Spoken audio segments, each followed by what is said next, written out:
కుతుబ్ షాయిలు నిజాం హైదరాబాద్ నగరాన్ని నిర్మించింది, అది మొదటి నగరం. నిజాం అండ్ బ్రిటిషర్స్ కలిసి సికింద్రాబాద్ నగరాన్ని నిర్మించింది, అది రెండవ నగరం. చంద్రబాబు నాయుడు రాజశేఖర రెడ్డి కలిసి సైబరాబాద్ నిర్మించారు, అది మూడవ నగరం. ఇప్పుడు మనందరం కలిసి నాలుగవ నగరం, fourth city, that is called future city, అది మనందరం కలిసి నిర్మిద్దాం. మీరందరూ భాగస్వాములు అందులో.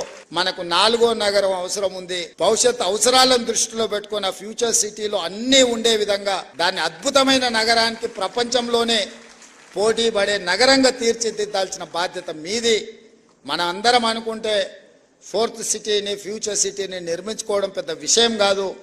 100% దాన్ని అద్భుతమైన నగరంగా నిర్మించుకుందాం. ఆ అద్భుతమైన నగరంలో మనం అందరం భాగస్వాములం అవుదాం.